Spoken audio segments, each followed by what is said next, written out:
we get started, I wanted to send a shout out to the owners of the Great Lakes State that are in attendance today. And All Express operates 25 offices throughout Michigan. And today we have owners from Ann Arbor, Battle Creek, Clinton Township, Dearborn, Farmington Hills, Flint, Grand Rapids, Holland, Howell, Kalamazoo, Keego Harbor, Lansing, Midland, Monroe, Rochester Hills, Roseville, Royal Oak, St. Joseph, Troy, and Westland. We are well covered throughout the state, and I'm happy to not only call these great entrepreneurs my partners, but they're also my friends, an extraordinary group. Express is a leading provider of light industrial, office services, skilled trades, and professional markets, as well as training services. And we support a diverse group of business in automotive, aerospace, industrial, hospitality, amongst others. At Express, we'd like to think of ourselves as more than just a business, but instead a mission to help people succeed, which is our tagline. We are committed to helping good people find good jobs and to help good companies find good people. In all, last year, Express helped over 500,000 people find meaningful work. And we are on a mission to put 1 million people to work by 2025. So my one commercial today, and that's it, is should any of you have a need to partner with a professional organization who can help you solve human resources challenges, simply ask that you consider partnering with one of your local Express offices in your area. I believe you'll find the Express experience to be different from our competition. We are 100% franchise owned with owners who are vested and committed term to their communities. So to find the nearest Express offices, you'll see the local finder there at www.expresspros.com. So welcome once again. I'd like to just briefly introduce Janice Petrini, the owner of Grand Rapids, Michigan, who made this event possible. Janice is an extraordinary owner of ours that's been in Grand Rapids now and starting her 20th year, which is an incredible feat. In addition, Lorraine Medici, who's the training director from Grand Rapids, who is 100% invested in continuous education. And so for the rest of a few minutes, I'm going to turn this over to Lorraine. Thank you, Paul. Appreciate the opening and the welcome. Again, welcome to everybody from all across the country. I think we even have some international folks. Just so pleased to have such a great turnout. As Paul mentioned, I'm the Director of Training and Development, and as a part of our mission is about developing people, inspiring growth, and unlocking potential. And so we're super excited to partner with Ari and his Zing Team training group to bring this powerful message. Our why for hosting this training is pretty simple. We wanted to invite you all to hear more about this very critical topic. And we are constantly striving to train, educate, and support our clients to help them with the challenges in their organization. And today's message will not disappoint you.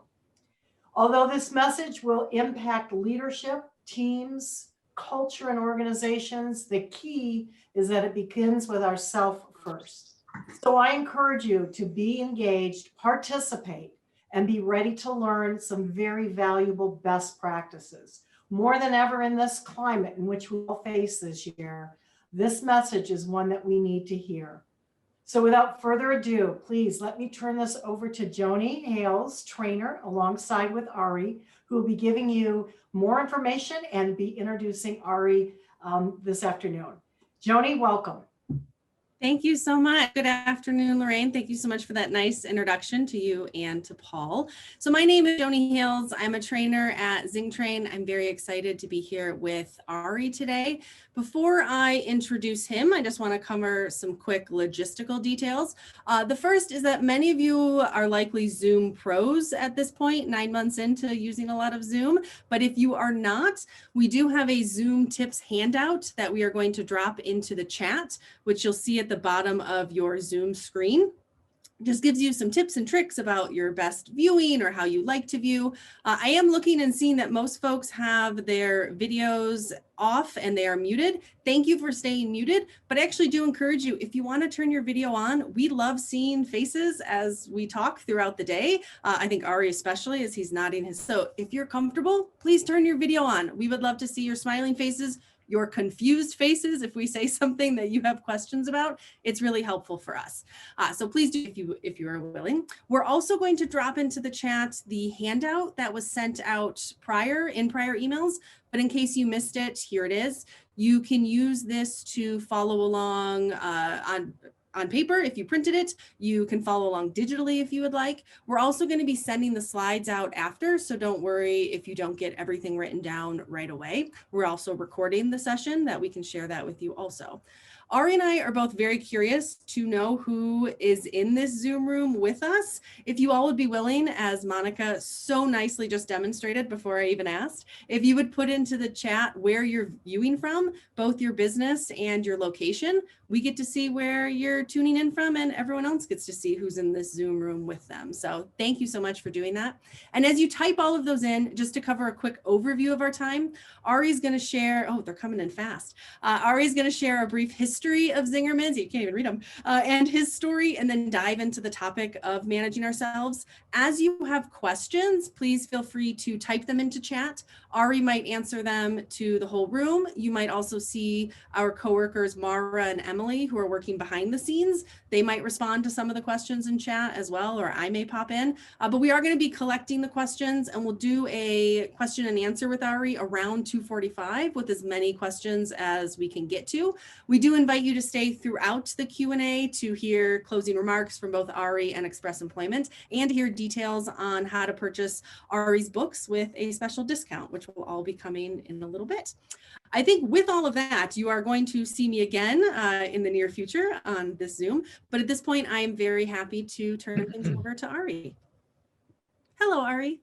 Well, hello, Joni. Nice to see I'm you. assuming everybody can see me. I don't see myself on the screen, but I'm assuming you all can. So welcome, everybody. I would be dishonest to say I didn't wish I was seeing you in person and that we weren't able to bring you some Zingerman's coffee cake or whatever, but I'm gonna entrust all of our imaginations to bring that to mind. I was thinking as I was getting ready for the talk today, this was originally scheduled to happen mid-March, which seems like about 40 years ago, but is I think 9 months ago. And it was the week that the pandemic started. And I was just reflecting that it feels bad that we didn't teach you all this before you went through all of the craziness of the last 9 or 10 months. As my friend in Ireland, Ashley Rogerson, who has a nice cafe in Dublin called the Fumbly, calls it riding the Corona coaster. So today, these are some tools for better or for worse. I don't think we're done riding the Corona coaster. So even if we didn't get them to you before it started, we still clearly have a little ways to go. And I think these have been helpful to me in my life in its entirety, but particularly have been helpful trying to manage my way through the last crazy months of craziness. Thank you all for being here.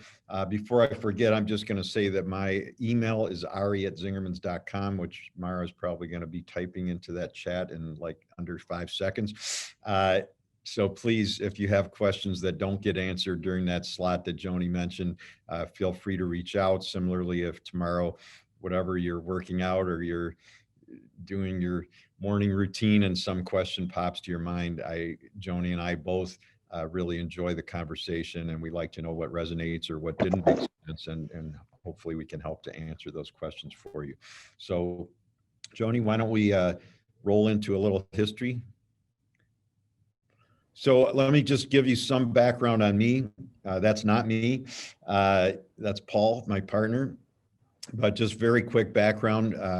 If we were in the room, I'd ask how many had been to Zingerman's already, but I'll let you imagine it, and I'll guess how many of you have been there. But I grew up in Chicago. I came up to Ann Arbor. If you're not familiar with Ann Arbor, it's where University of Michigan is. That's why I came here.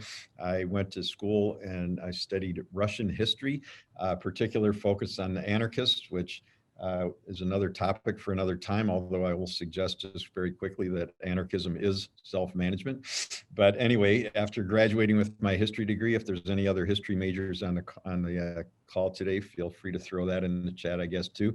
There isn't really anything you could do with a history degree, of course, other than go back and get more degrees, which is what I was supposed to do.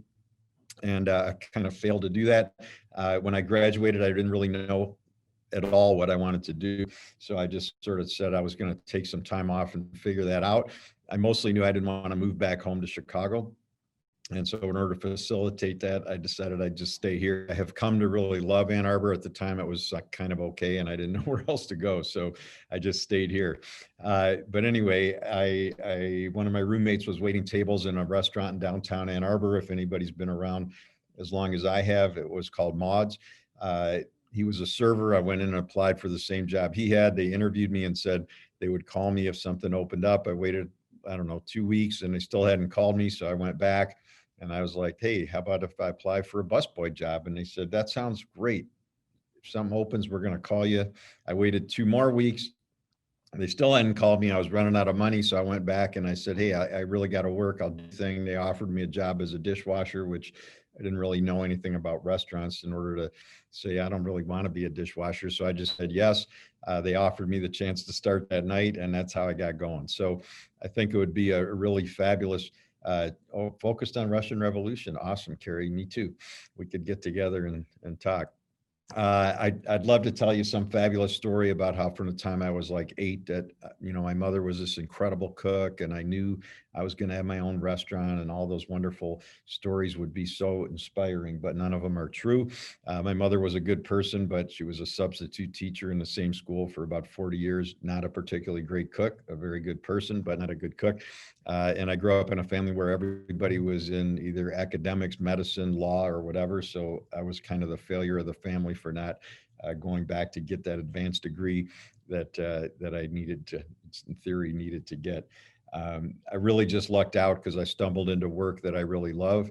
And then I also stumbled into working with great people. So Paul Saginaw, who's been my partner in all this from the beginning, was the general manager at that restaurant, Maud's, when I started. Maggie Bayless from Zingerman, where I'm sitting right now, doing this class for y'all, was a cocktail waitress, and Frank Carollo from the bakery was a line cook. So I feel incredibly fortunate that over the course of, it's almost over 40 years now, so more than twice as long as many of our new employees have been alive, that I was able to work with these amazing people, that we still like each other, we're still talking to each other, and still having fun together. So what you see in that nice photo is the deli building in 1982 when we opened. I had worked for that restaurant group for about 4 years, the last 2 years managing kitchens. Paul had been the general manager there when I started, and he had left a couple of years into my 4-year tenure and opened Monahan Seafood Market here in town, which is still one of the best fish markets in the country. And fall of 81, I had reached a point that might have resonated for some of you at earlier parts of your life, which is where I didn't really hate going to work, but it wasn't really super inspiring anymore. I mean, they were nice people, it was pleasant, but it was just less and less energizing for me. And so November 181, I decided it was time to move on and do something else. So I gave 2 months notice, and I really had no clue what was going to be next. But at that point, I didn't owe any money. Wasn't obligated to anybody. So I just figured 60 days was fair notice, the time to do something else. Paul, not knowing I had given notice, called me and he said, hey, there's this little building coming open near the fish market that we should check out together, because where he grew up in Detroit, you could get good deli food, and where I grew up, you could get it, and you couldn't get it here in Ann Arbor. Somehow in like a week, we decided we were going to open, and somehow 4.5 months later, we were open. So you could see the building there. We opened up on March 15th, 1982. Carrie, I didn't know this until a couple of years ago, but turns out to be the day in 1917 the Tsar abdicated in Russia, which will mean nothing to anybody, you and me probably, but there you go. That year, just for what it's worth, in of crises, interest rates when we opened in 82, about 18%. Unemployment was at that point that it had been, I think, since the late 19th century. So we were not opening in a boom period. The little building you could see on there was built in 1902. And it was built by Rocco Desiderita, who was an immigrant from northern Italy. And that neighborhood, the brick street leads right down to the train station, which is where the University of Michigan team left in late December to head out to Pasadena to play in the very first Rose Bowl, where they beat Stanford something like 48-0 or 46-0 or something. So that's just a little bit of background. Joni can flip through some slides. That's what I used to look like 39 years ago. The deli itself was 1,300 square feet. So we were just me and Paul and 2 employees. So we weren't doing a lot of training back then. We just sort of made sandwiches and cleaned up and set up. So Joni, let's flip through. There's the original menu. Somebody that's quick with math can figure out by going online and looking at the current menu what the inflation rate has been. Probably because you can see the prices so long ago now that they were very low. But that was the menu. 25 sandwiches were on there.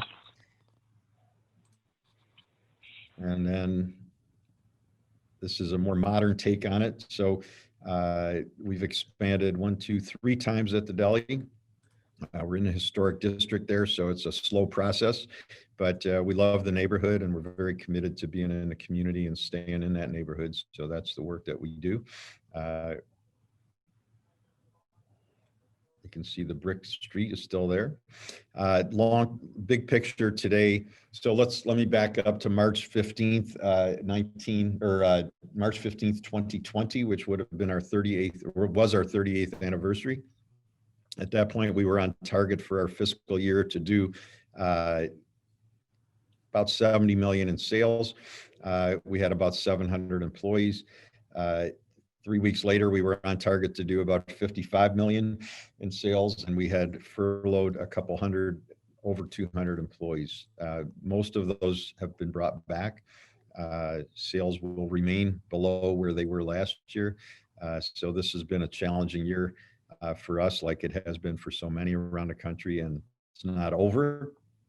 But I feel fortunate to be in a really nice town and in such a full community. So you can see the various businesses that we have. Everything, our vision is here in the Ann Arbor area. Miss Kim is our most recent, or second most recent thing, a little Korean restaurant. Food tour has been hit the hardest by the pandemic, since no one is, of course, traveling to Europe right now.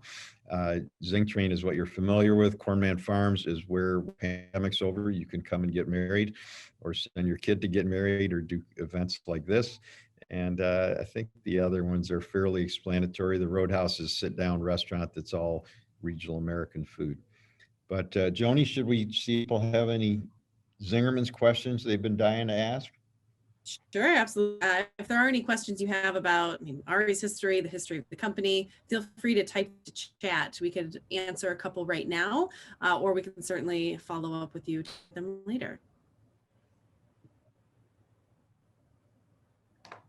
How did we come up with the name? That's a good question. So my last name, although Paul did a very good job of pronouncing it, is essentially unpronounceable unless you speak German or Yiddish or Dutch, probably. Although it does mean branch of grapes in Yiddish, so it turned out to be, in some ways, I guess, appropriate for the food world. But anyway, Paul's last name is Saginaw. It was actually Sagin Or in Russia, which means seer of light in ancient Hebrew, which is actually quite inspiring, but was changed at Ellis Island, like so many family names, to Saginaw, which, no offense to those who are from Saginaw, but it doesn't resonate and immediately make you think of corned beef. So that was kind of out. And so we sat on the floor at his house, which we did by necessity because there was no furniture. We drank a few beers. We had a couple of those big white sheets of paper up on the wall, and we brainstormed long lists of names, and we picked Zingerman's. So far, it's working out. I don't think we're going to change it at this point. I think I'm not. I'm good with it. I will say there are many people in the world who are pretty sure my last name is Zingerman, but anyway. Any other questions that come up, Joni? There was just the question of open a store in Grand Rapids. Well, that's a fair and honored. It's an honor to hear the question. Our vision is really just to stay here in the local area. I have a very strong belief about doing business in the community in which one is in, which is really what a lot of y'all are doing, because you're franchisees. Instead of things being run from headquarters, you're running it on the ground and you adapt to the ecosystem that you're in. And I feel actually more strongly now than ever about doing that. I like to be grounded in the community and to be connected with the people. And there's kids of whatever their parents were coming into the deli in the 80s, and now the kids are working for us or whatever. So for me, that's what we are. So Grand Rapids, we do ship, and on a nice, beautiful winter day like today, it's a quick hop, skip, and a jump. I'm from Chicago. You could have spent 2 hours just trying to get home to the suburbs from downtown on a bit of traffic. So I think one more question on this, and then we'll talk Okay. to the Yeah. themselves. But Rebecca just asked, do you think your success was about recognizing a unique in the community so that there was no good local deli and Yeah. working to fill it, or about amazing products and the service, or a combination of both? Yes to the latter and then some. So it's a great question, Rebecca. And then I'll move into the managing ourselves, which I'm going to tie into this. I was already going to tie into it, but you set me up so beautifully. So there's an essay in part 1 of the business book, which is not our subject today, but that's the yellow one that was up on the slide, and you'll see the slide again at the end of the presentation, or since you can probably all multitask, you can be like looking online at the Zingtrain site while I'm talking, but there's an essay in there called 12 Natural Laws of Business. It's my belief, and it could be a topic for another seminar that we do with y'all down the road, but it's my belief is that all healthy organizations, whatever industry they're in, not for profit, for profit, small, large, whether you're in South Dakota or Saudi Arabia, it doesn't matter. They're all living in harmony with those natural laws. And in hindsight, I wouldn't have had a clue about it in 1982, but in hindsight, I would say essentially we were doing those things. And what you wrote in there is part of that list. There's other things on there, like being willing to stick with stuff longer than most people are, having a vision, et cetera, et cetera. But I think it's really all of those things. And then I'll segue from that good question into what I was going to say anyway, which is of all the people have a lot of theories about why we were successful. Business school people have theories of their own, and they often, not in a bad way, but they'll use us to demonstrate the validity of their theory. Everybody kind of, some people think it's customer service. Some people, as you said, think it's the quality of the product. Some people think it's mine and Paul's personality. Some people think it's because we were in the right town. No one has suggested it was because interest rates were 18%, but I don't know. But anyway, I think one thing though that I came to realize as I worked on this material that we're going to get into in a minute about self-management, that although people have a lot of theories, no one has suggested what I actually believe is a huge piece of what's helped us to be successful and sustainable over such a long period of time. And that's that both Paul and I, in our own weird, wacky, different ways, have worked really hard on learning to manage ourselves more effectively and to be able to work more out of that more effectively together and more effectively with other people. And of all the work that we do, and for those who've been part of the food business at some part in their life, I don't think any business is easy, and the food business definitely is not easy, but I think truly the hardest part, and I don't say that in a bad way, but the hardest part is to learn to manage ourselves. So with that in mind, Joni, why don't we move into this? So if we were in here together, I'd ask you why we should manage ourselves better, but I'm going to just plow right ahead. For me, this has been one of the most important topics of my own life. I will say that this is not how the material I'm going to share with you is not stuff I knew growing up. It's not stuff I knew in 1982 when we opened the deli. I started to study this really because I was starting to make a lot of mistakes in my life. I mean, nothing super dramatic and nothing cataclysmic, clearly, because I'm still here.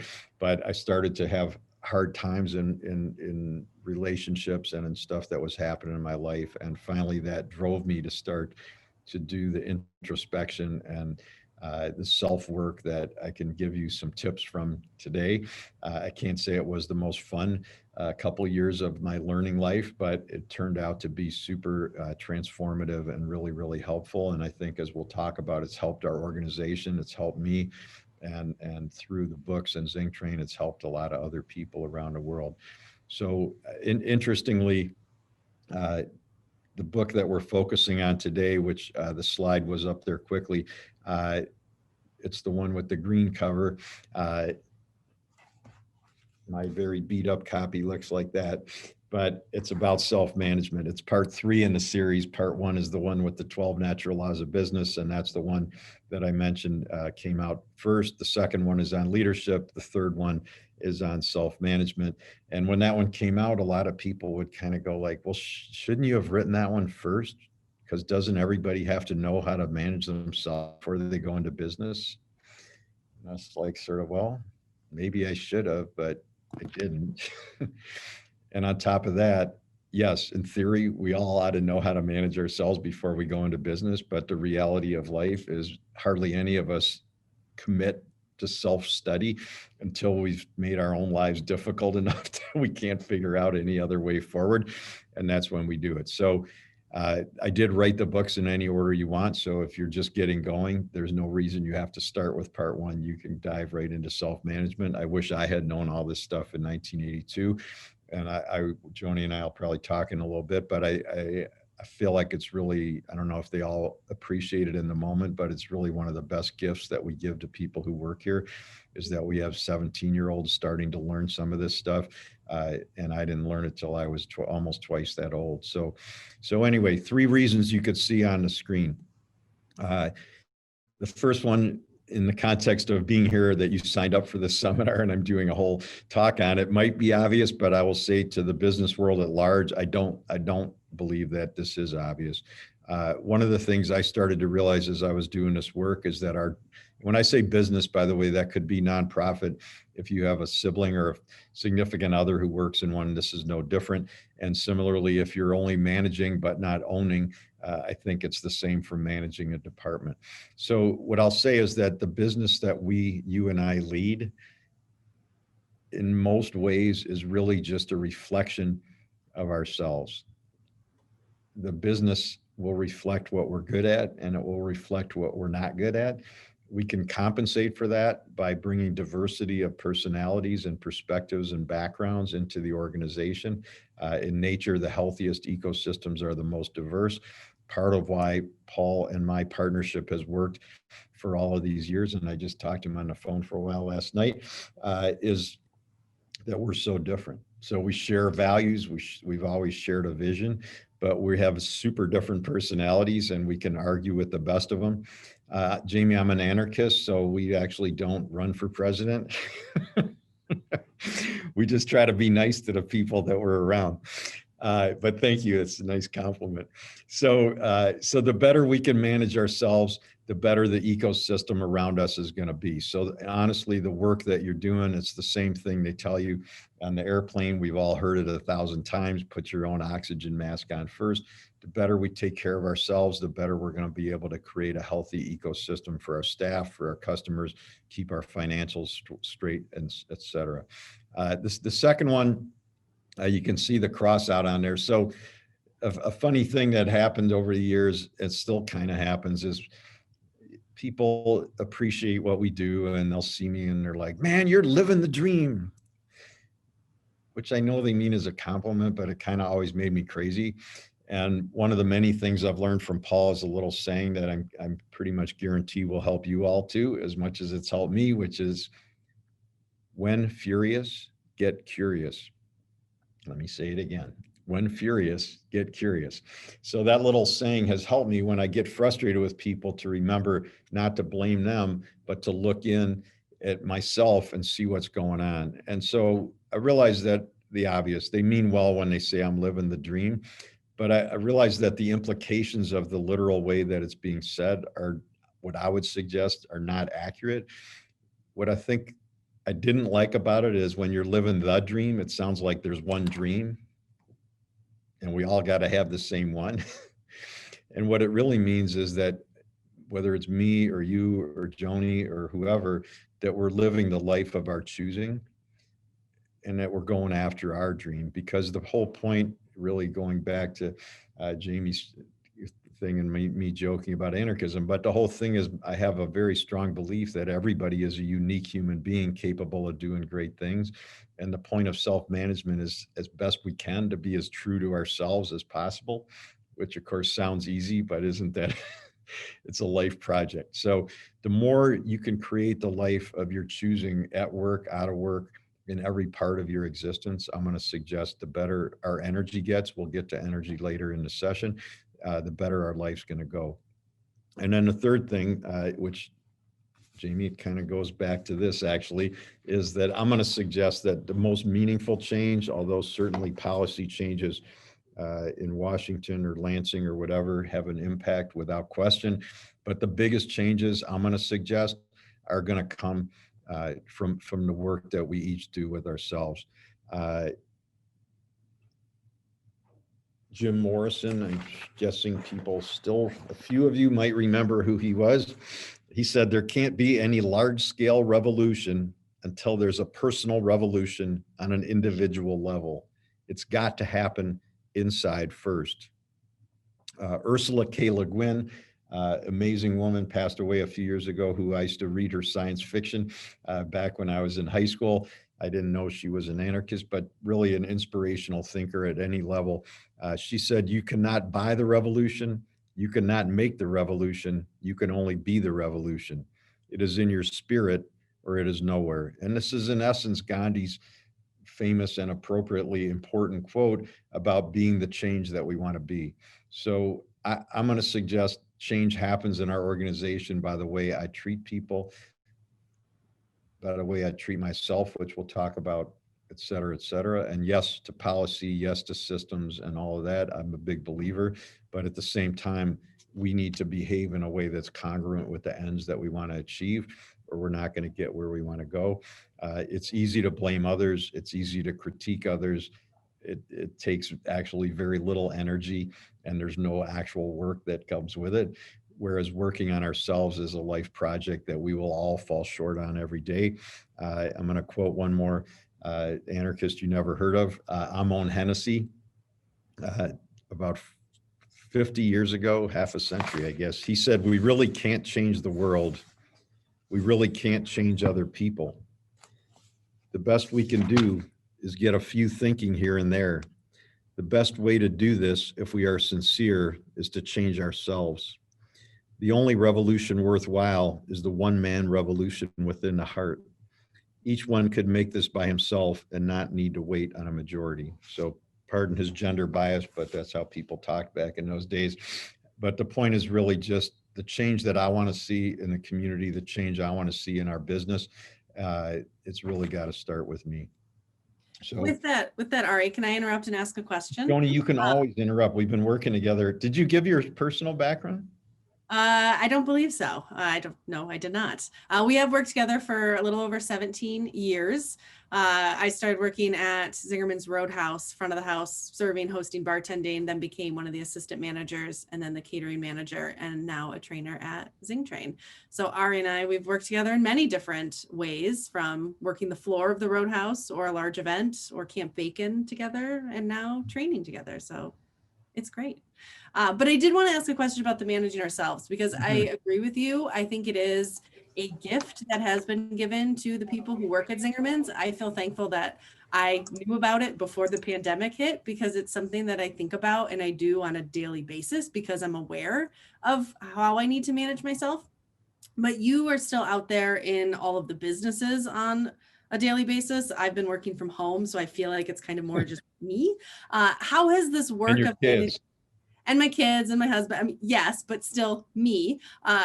How has this work of managing ourselves had an impact on the Zingerman's community, specifically during the pandemic?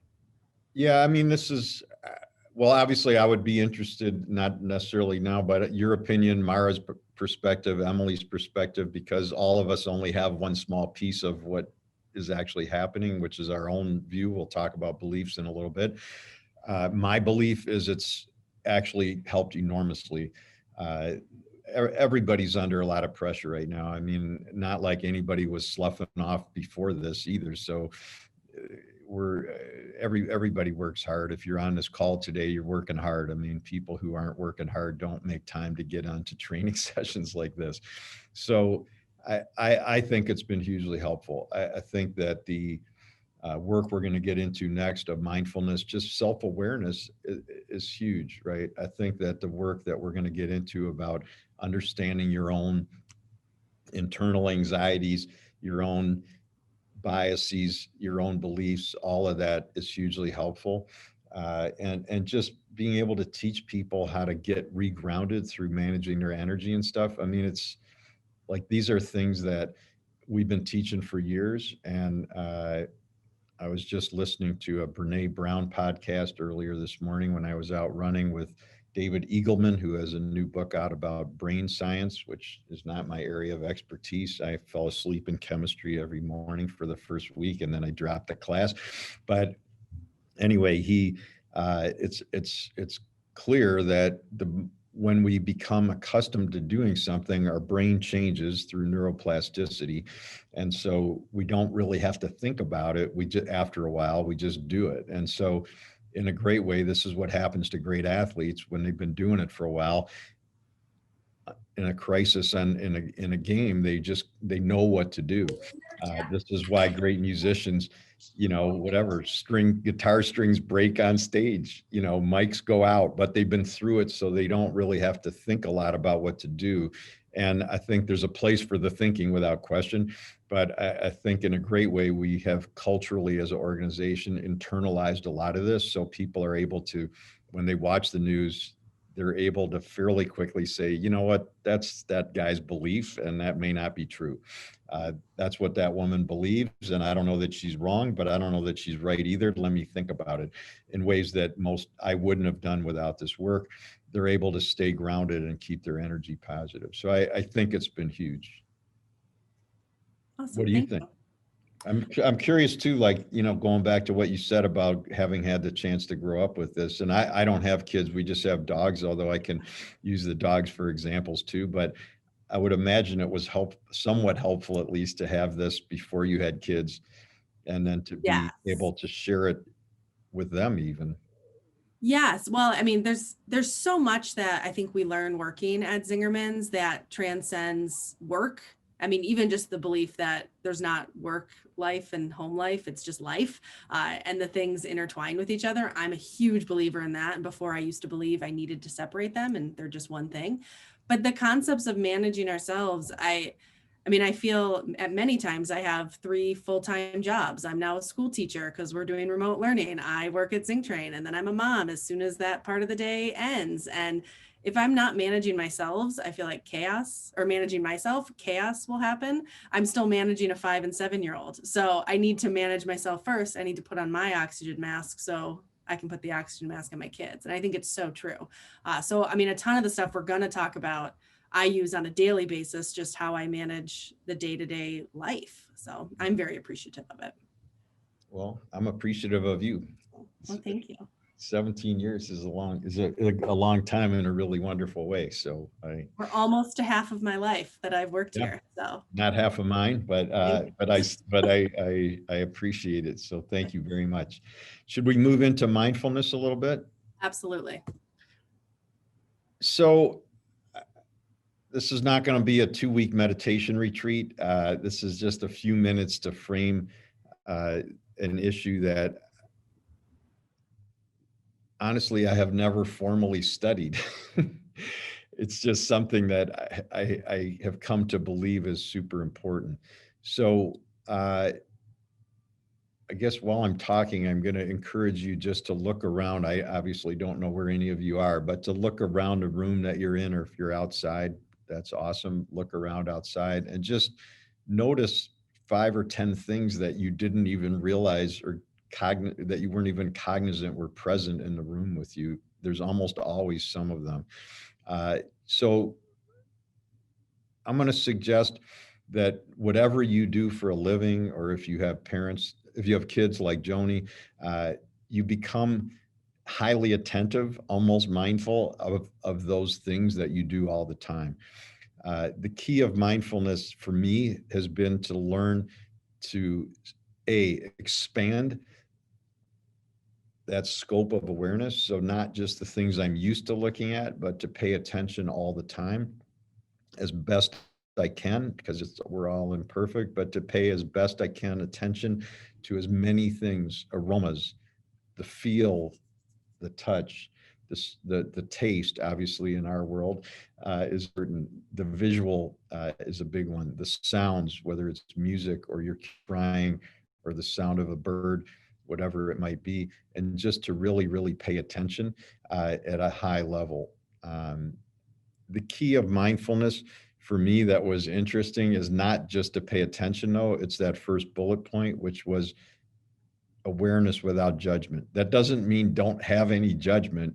It just means understand that they're not the same thing. So most of us are raised where the judgment, like, I mean, with all due respect to my loving family, the judgments and the awareness were so interwoven. I never had a clue they could even be possibly taken apart. It was like one rope all wound together. But the reality is what we perceive and what we feel about it or believe about it or think about it are really two completely different things. And this was not easy to do. It was hard for me to do after a lifetime of having them completely interwoven, was to learn as best I could to try to separate them and to be able to see what I was doing or what I was feeling was not the same as what I was seeing or hearing or smelling, et cetera, et cetera. So increasing your awareness, if you want a little homework for yourself, I like to just give, if we were in the room together, I'd give you like 3 minutes to make a list of everything that you see in the room and to keep adding and adding and adding. And what you're going to find is there's a ton of stuff around you that you weren't noticing. So that work has been huge. It's important for many reasons, but the third bullet point, and then I'll come back to one bullet point. Here's the reality. We all know this. If you're missing a lot of information, it's hard to make good decisions. If you don't know what the weather is, it's hard to pick what clothes to put on. I mean, these are simple things that we take for granted. But if you're missing the look in the customer's eye, if you're not noticing the nuance and the energy in somebody's email, if you're not noticing the word choices of people around you, we're missing a lot of information, and then we're going to continue to make bad decisions, and those bad decisions end up costing us a lot of time and a lot of money. So I think this is super practical, and then learning to stay centered. I don't know about you, but my life can be chaotic. My emotional roller coaster was existent long before the Corona coaster popped up, and that added to the mix.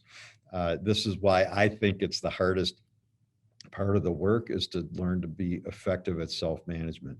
I mean, literally my email stack, and I don't know if you all have this experience, but literally my email stack can go from, you guys are the greatest thing in the universe, to the next email, you guys suck, I can't believe you're still in business, to this is the best work experience I've ever had, to I hate working here. And that could all be in 4 emails, one on top of the other, out of the 500 emails I get every day. So I think learning to self-manage through that and stay grounded, and we'll talk a little more about how to do that, but it's so huge, because if we can't do that, then we're basically, whatever metaphor you want to use, we're in quicksand, we're falling over, we're stumbling around. We just need to find ways to get grounded and stay centered. And we're going to talk today about some ways to do that. Just to quote John Kabat-Zinn, who's probably the best known writer about mindfulness in the US, not in the world, but he said, mindfulness is awareness cultivated by paying attention in a sustained and particular way, on purpose, in the present moment, and non-judgmentally. So again, I just want to say, I didn't go to big yoga retreats. I want to go to India, but I've never been. This is really just practical stuff for me that I learned really by getting an injury that prevented me from running for a while. And I should have had more time because I wasn't running, but I ended up feeling like completely uncentered and ungrounded, and I was getting less done, not more done, and it really threw me for a loop. And I happened to fill that time by sitting down and reading a business article that happened to be about mindfulness. And it really helped me understand it, because what they said in the article, which really resonated, is mindfulness is just street smarts for the mind. So it's basically learning to get through our lives in a very practical way. And it's been hugely helpful for me. There's a whole essay on this, of course, in part 3, but that's really a little synopsis of it. Joni, should we pause for a question or two, or We certainly can. and If then there let's are, plow feel free to ahead? type them in. Well, We can, I don't want to, people are thinking and wondering, I don't want to leave them hanging. well, I feel like we could maybe plow ahead to the first kind Yeah. of tip for mindfulness and self-management. And then as questions come up, Okay. please type them I'm in. game. I'm game for that. All right. So, getting to know you. So here's what I would ask you, and here's what I will ask you. I don't know how many of, I'm assuming most of you have hired people or have been involved in hiring people, or have felt at some point in your work career that you were short of great people. So I always ask groups, okay, let's just say that I had a potential employee for you that if you just committed to spending, I don't know, an hour or two, maybe a little more a week with them, getting to know them, listening to them, and honoring who they were, that if you did that, they would commit to working with you for the next 30 years and always showing up and always doing a good job. Would you make that commitment to spend that 2 hours with them every week? Another way to frame it is, if I had $1 million client for you, and all you had to do was talk to him for an hour or two a week and really get to know him, would you do that? And almost everybody says yes. I know I would. What I always say as a comeback is, well, the bad news is I don't have the employee, but the good news is I do have the person. And of course, most of you have already figured out the person is you. Without trying to sound grim in an already difficult year, honestly, the only person that we all know 100% for sure will be with us the rest of our lives is ourselves. And this was the biggest switch for me when I started to do this work, was to understand that all of the work that I had put into learning about business, studying food, learning about cooking, reading about the history of culinary culture in all sorts of countries, that I had busted my intellectual butt to learn all of that stuff, but I had done nothing to really learn about myself. And this was the big aha for me, to understand I needed to put the same amount of effort and work into learning myself and into studying self-management as I was putting into studying how to manage other people. And that when I started to put the work into self-management, like I said a few minutes ago, everything in the business slowly but surely started to go better. So that's, to me, why it's important. If I can't manage myself, I'm going to have a hard time managing anybody else. How do you get to know yourself? There's any number of ways that work. I can tell you ways that have worked for me, in no particular order. One was going to therapy. We'll talk about beliefs. I grew up with pretty negative beliefs about it, like only crazy people would go to therapy. But now I would say it's the other way. For me, it was hugely insightful and helpful, in the same way that if you were going to, as my friend says, like if you injured your leg, you would go to a physical therapist. They would help you to recover your physical state. If you have mental struggles, emotional challenges, which I certainly have plenty of, you go to a psychotherapist, and they do the same thing to help you get your brain together. So for me, it was very helpful. I went really out of, in my own way, crisis, but I continued to go long thereafter, because I realized that all, as Joni said, it's all one life. And all the reasons I went were not work issues, but then as I worked through those issues, then I realized I had almost all the same ones with Paul and all the people I was working with, and that my unresolved issues were manifesting in the way I managed other people, et cetera, et cetera. So that was certainly one. One thing I learned out of therapy was to do journaling. Just to talk about beliefs in a little bit, but when my therapist suggested that I journal, he suggested it would help me because I was really good at ruminating. I didn't actually know what ruminating meant, which is kind of embarrassing because we sell a lot of cow's milk cheese, and cows ruminate, so they chew their cud. So when we ruminate, we always are going around and around in our heads about the same issue. If we were all in the room, I'd ask you who's good at doing that, and I would raise my hand too. This is where you're just like, I can't believe that happened. Why did I do that? I can't believe I did that. Oh my God, why did I do that? And it can go for literally half a day. The interesting thing of journaling is that no one just writes the same sentence over and over for 20 minutes.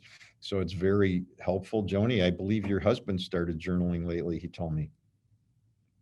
He said Yes, it has been. been quite helpful. So for me, the 15, 20 minutes or whatever of journaling, and I do it every morning. Some people do it later in the evening at the end of the day, but for me, I like to do it in the morning. It helps me clear my brain. There's a lot in your head. There's a lot in my head. And if we don't give ourselves time to get ourselves back to the previous slide, get centered and grounded, then we're racing right onto the field in a way that I'm going to tell you, I don't care what athlete you admire, Tom Brady, whatever, they do not run from the car right onto the field. Pick your famous musician that you admire. I've been listening to Big Thief a lot. They do not go from the van immediately on stage in front of 10,000 people. They have a routine that they each go through that allows themselves to get centered and clear their minds so that they can be prepared for whatever is going to happen. And so for me, this is a really positive way to do it. Another good way is just to ask the people that you care about. I wouldn't start with your biggest critic, although there's good information there too, but to go to people like Joni or Mara or Emily who are on the call, who I respect, and I think we get along. I hope we get along pretty well, that I respect their opinions. And so when they have something to offer for better that I could do more of or less of, it's general. It doesn't mean I have to, but it's certainly going to be good feedback and good input. One other way to do it quickly is what Carl Jung called the shadow. Robert Bly, B-L-Y, wrote a wonderful little book called literally A Little Book About the Human Shadow. He's a poet and a writer from Minneapolis. That book helped me a lot. What Bly and Jung say is that the things about other people that make us crazy are almost always, and we all have those, by the way, the things about other people that make us crazy are almost always the things that we hold back in ourselves. And the things that we really admire, or, man, I wish I could be like so-and-so, it's almost always the part of ourselves that we're not letting out. So if you just take time to inventory what makes you crazy, that won't be that hard to do, I'm sure. And then go to the opposite extreme. It'll tell you probably, at least it did for me and most people, what we're working really hard not to do. And conversely, if we look at that person and we see something that we really admire, it's almost always something that we wish we would get out of ourselves. And I'm going to suggest you can get out of yourself if you're willing to make yourself vulnerable and do the work to get there. So out of that, I think we can learn our strengths and our weaknesses. We all have them. No one is good at everything. This is why diversity, one of the many reasons diversity is so helpful. There's things that Paul notices in 6 seconds that I don't notice at all. And there's things that make me crazy that need to get fixed that walks right past and doesn't notice at all. And that's just one example, but this is true for all of us. So we can choose to argue about who's right, or we could realize that there's probably merit to what both people or what everybody's seeing and saying, and then try to honor that in a way that helps us to grow and develop. There's been a lot of work over the recent years around strength finders, which I think can be super helpful. But I think one of the less helpful, it's not actually what Strength Finders says, but people's interpretation of Strength Finders is only to work on what you're good at and ignore what you're not good at. And that's I don't think really the intent, because sometimes what we're not good at is getting in the way of us going to where we want to go. And if that's the case, ignoring that weakness is not is going to keep us from getting where we want to be. So to be totally honest, I'm a complete shy, awkward, strange introvert who's nervous in groups larger than 3. So to be honest, the quarantines are not bothering me at all. Because I like time alone. Like for Paul, it's making him crazy because he's the opposite, and he's used to going to parties, receptions, and fundraising events every other night, and it's making him crazy not to go out. But the point is that I needed to learn to be in groups, because as we hired more and more people, I would have been unable to get to the vision that I wanted to have for the organization if I didn't learn to be able to interact in public in larger groups. If you would have told me 25 years ago I was speaking in public to large groups and not on Zoom, because there was no Zoom back then, I would have laughed at you. Joni's nodding her head. Can you relate to that? Yes, very much so. Ari used to have to basically force me to speak in a large group at the Roadhouse at the end of special dinners. And I think because of his gentle, never-ending pressure in a very kind way of kind of pushing me out of my comfort zone in small little pieces of it, now my job as a trainer to speak in front of large groups. And yeah, 10, 15 years ago, there's no way I would have done that. Yeah. Hi, Jude. Yes, somebody gave me that t-shirt. I didn't wear it today, but it says fellow introverts unite in the privacy of our own homes. Anyways, being aware of what our strengths and weaknesses are as you grow your business, you can compensate to some degree by hiring people who have the strengths that are opposite or different from your own, or you can challenge yourself to learn new things. I just want to say, I try to remind myself when I get impatient, because that's one of my challenges. I can be impatient, is that however old you are, you did not learn what you're good at in a week. Almost everything, we're not going to talk about at length today, but it's on the natural laws list. Everything great takes a lot longer than most people think it takes. I was just reading, as an aside, in this almost miraculous race to get a vaccine made, which they seem to be achieving, which is inspiring for me at least, and exciting to be able to look down the road at some positive light at the end of this long tunnel. And it turns out that one of the vaccines, the Pfizer and BioNTech one, is actually the result of 30 years of work by this Turkish couple, 2 scientists. So they adapted it to this, but it's not like they just started from scratch back in January of last year. So it's almost always going to take time. If you think you're going to be good at something you've been bad at in a week, please change that expectation. It's years of work. You can become good at almost anything, other than maybe there's some physical skills that we don't have, but you can learn to do almost anything. What do you do with what you learn? Well, you can adjust what you do. So the more I learn, we're going to talk about emotional responses, but the more I learn about my own triggers, the better I can do, and the more I can adjust my behaviors and refilter or readjust what I'm perceiving, and understand that this triggers me, but it's not something that I need to react to. So let's move on, Joni. I hope that was helpful for folks. Let's give them a little exercise to do. Yeah, I can put them to work on this. Yeah, go for So I'm going to give you just about 2 minutes, maybe 3 minutes. And we want you to mindfully explore your beliefs. I think this is part of getting to know yourself. I think most often people don't spend the time to become mindful of their own beliefs. So we want you to explore your own, and then spend 2 minutes and just start writing down what comes to mind when you ask this question. What do you believe about yourself as a leader? What are your beliefs about yourself? I'll set a quick timer for 2 minutes and let you know when time is up. And to just help embellish Joni's instructions, the faster you write or type, the better this will go. Don't think about it, just write. So basically it's going to be, I believe, I believe, I believe, I believe. The faster you go, the more effective the exercise will be. Go.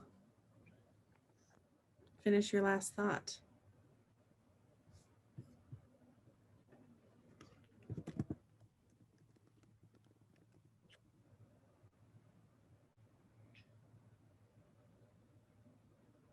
Okay. So what's next, Ari? What Well, do we do with Joni, this now? now we're going to hear from each of the 331 people about what they wrote. No, just kidding. So that's a little exercise that I kind of made up. It's called This I Believe, as you could see on the slide, which I liked because I took it from the 1953 radio show on CBS that Edward R. Murrow used to run long before I could read, but I read about it. And then NPR brought it back, I don't know, 20 years ago for a while. And that's where I knew about it from. And it was called This I Believe. As simple, I'm not going to ask you what y'all wrote. Generally, my experience is the faster you write, the more you will access what you really believe. Because this is the same exercise. If anybody's done our visioning work that we would teach you there, we call it hot pen, which is a term I learned from Stash Kazmierski, where essentially what happens is that your conscious brain cannot keep up with your hand. And so the self-editing that we all can do so well, which can serve us well, like at a party, so you don't like blurt out the really inappropriate thing. But in this context, it can really help. It can really hurt us by keeping ourselves from being in touch with what we really believe. So Joni, let's go look at this next slide if we can. So this is some work. We've been mostly working out of part 3 of the book on managing ourselves. This one is out of part 4, which is the power of beliefs in business, which, as Joni said, is really the power of beliefs in life. This is a cycle that, like so many things I've referenced and will share with you in the next hour that we're together or so, I've learned from other people. That's part of life, is to learn as much as you can, in my view, from other people. So this is it's a self-fulfilling belief cycle. I learned it from Bob and Judith Wright's book, Transformed. They're in Chicago. Bob Wright wrote the foreword for part 3 of the book on managing ourselves. If you're really curious, you can learn how I met him. If you go all the way back to the end notes, which is on like page 400 of part 3. But in their book, I don't remember what page it's on, but I stumbled on this self-fulfilling belief cycle. Bob said he can't remember who taught it to him. So I don't really know who to give credit to, but I realized in hindsight, it's essentially a good life metaphor, because although a lot of us claim that we did something on our own, the truth is none of us have. Trying to imagine my life without Paul and all of the thousands of people, including Joni, that have worked here over all these years, it doesn't exist, right? I'm a function of everybody I've been around, and their lives have been impacted by me, and we can't really separate those. So wherever Bob learned it, I appreciate it, but it's really had a huge impact on me. Let me quickly explain it to you. So going up to the top at 12 o'clock there, it says your beliefs. So it turns out we all have thousands of beliefs. I don't know how many you got down in the 2 minutes. Often people can get anywhere from like 10 to 25 down in 2 minutes. We have a lot of beliefs. I'm not particularly talking about religion, sports, and politics, although those are also beliefs, but those are 3 commonly discussed areas, especially this year, of beliefs. But I'm talking more about beliefs about work, beliefs about our significant other, beliefs about our kids, beliefs about young people in general, beliefs about books, beliefs about how much work is too much work, what a good cup of coffee should cost. I'm drinking one from across the way at Zingerman's Coffee Company. You know, I'm at a stage of my life, I'm trying to work more because I have so much I want to do. That's not an implication anybody else should. Joni's got 2 little kids. There's other important things she wants to put time into, and she's younger. So the point is to become cognizant that we have all of these beliefs. Based on what we believe, it turns out that we take action. Literally almost every action you and I take, including me being here to teach this and you signing up to take it, is based on what we believe. The only exceptions really are going to be instinctive responses. So if somebody throws a ball at your head, you would duck, etc. But other than that, whether we're conscious of it or not, all of our actions are based on what we believe.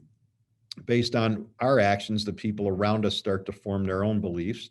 Based on their beliefs, based on their beliefs, they take action. And what blew my mind when I read this in Bob and Judith Wright's book is that 95% of the time, their action reinforced my original belief. That's why it's a self-fulfilling belief cycle. If you change the belief, the whole cycle goes differently. So let me just give you two quick examples of this. So let's say if you worked at an organization, probably not yours, based on that you're here today, and definitely not ours, where the CEO, the founder, the owner, the franchisee, whatever, believes that training is a waste of time. What action would they take?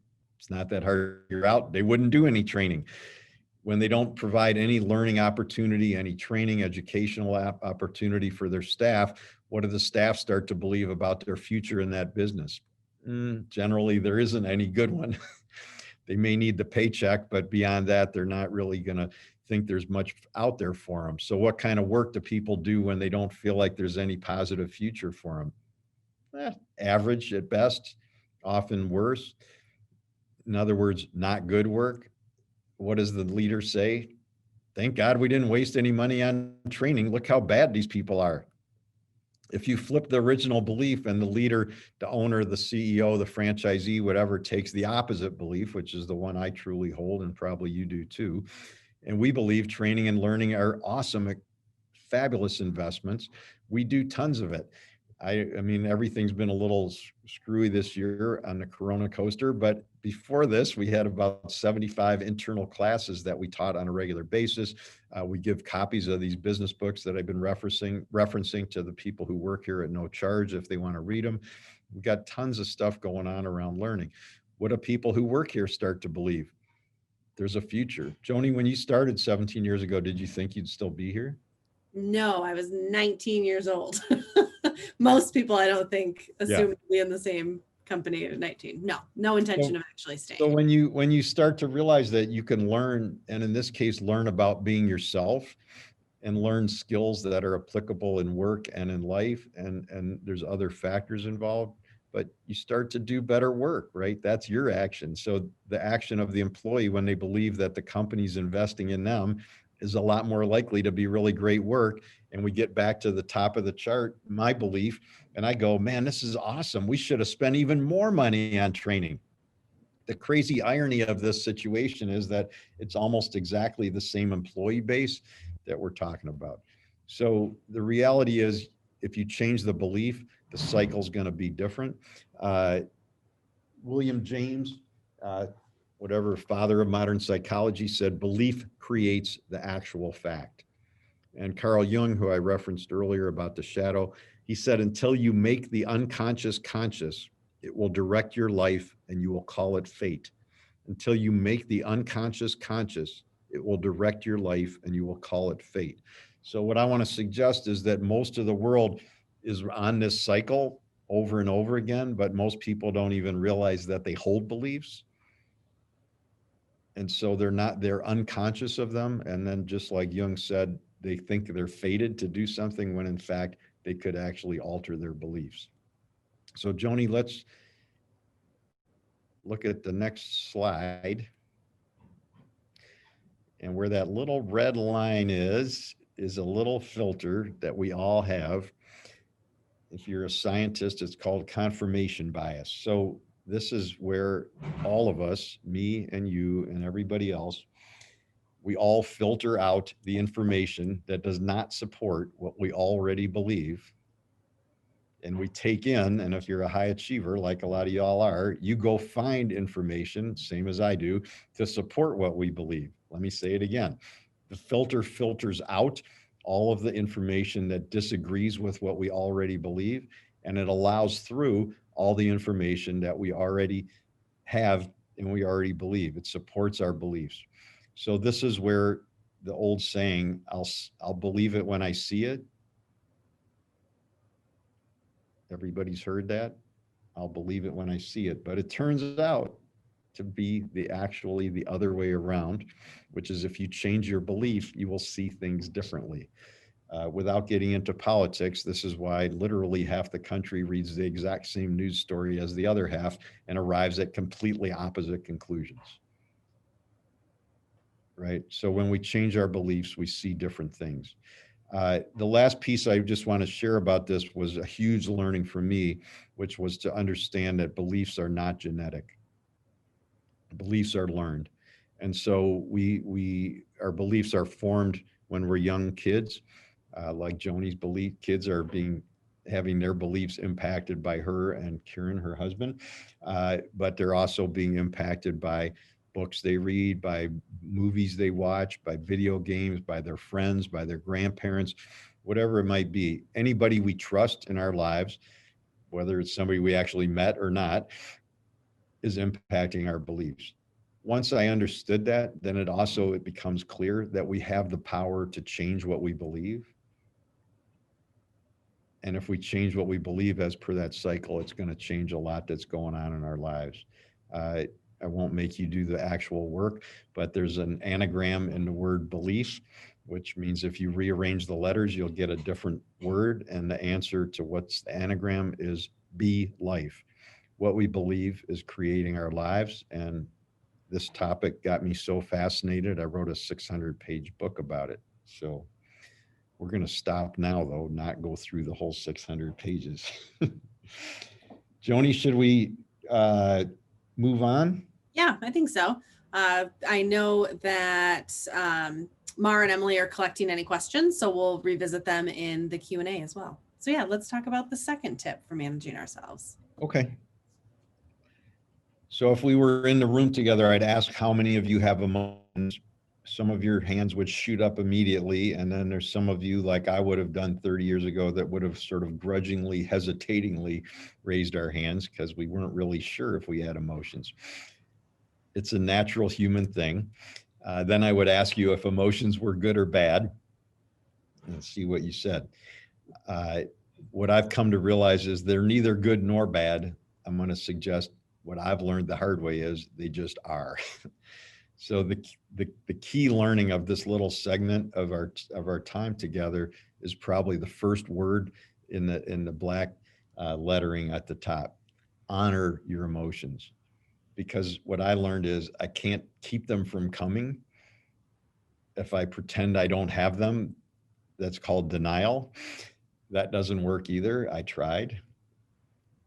But what I can do is honor them. So what I want to do is have you, we're not going to collect them and we don't have time to hear from everybody, but I'm going to have you follow along on the exercise that's on the page and you can write anywhere you want. But think of a couple strong emotions or more that come up for you. So that could be fear, anger, jealousy, joy.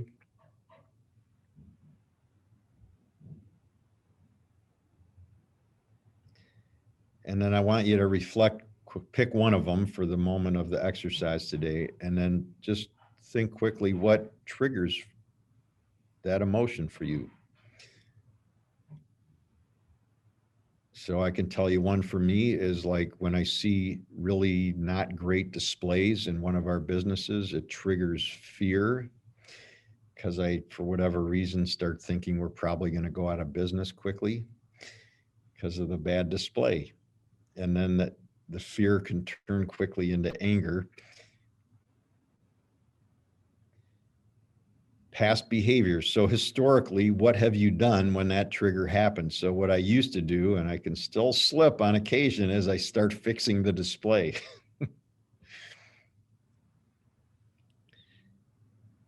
Wasn't really my job, but I start fixing it.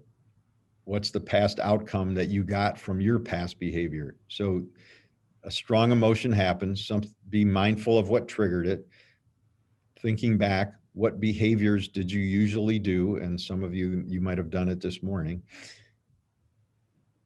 And then typically, what outcomes do you get? So when I start fixing the display, what's the outcome? My emotional state calms down a little bit, but I actually start to piss off all the other people working for any number of reasons, which you don't have to be an emotional genius to figure out why they're frustrated that I'm doing that.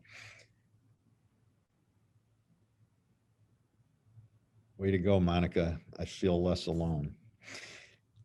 So if you like the outcome you've gotten in the past, stay with it. No need to change. If you are like me and you don't really love the outcome, then we need to go and come up with a new behavior. And the best way I know how to do that is start with the end in mind. In essence, it's the visioning work that we teach, which is another training session. But what outcome would you like to have? So in my case, it definitely was not my desired outcome that the staff on shift at the deli or the coffee company or whatever would feel really high anxiety and anger at me. That distracts them from doing their work. This is why, remember, I said the better I do at self-management, the better the business is going to run. So if I behave in that way, I relieve my own stress, but I've now distracted 1, 2, 3, 5 employees from taking care of you all as customers and delivering the kind of awesome guest experience or client experience that we want to deliver. So what behavior could I do that would be more effective? Well, to be totally honest, the best one is just turn around and walk the other way. It doesn't mean the problem's not important. It just means that I probably, as the CEO of a $50, $70 million company, it's probably not the best thing for me to do to fix the display in the moment, but more to back up my brain, maybe chat with the manager, maybe take time to coach the employee and have a conversation with he or she about what's working or what's not working and how to do it better. Maybe it's to reflect on what our training programs are. Do we have a hole in the training where we're missing something? But the point is that although I might relieve my own stress by taking action in the moment, I actually create about 10 to 15 problems, which will take 10 times longer to fix than it would have been to just walk away from a non-cataclysmic poor display. So I hope this is making some sense. You can do this exercise with any emotion. It's helped me a lot to be able to see my old behaviors. We all become so accustomed to the way we're doing things that we don't even know we're doing it.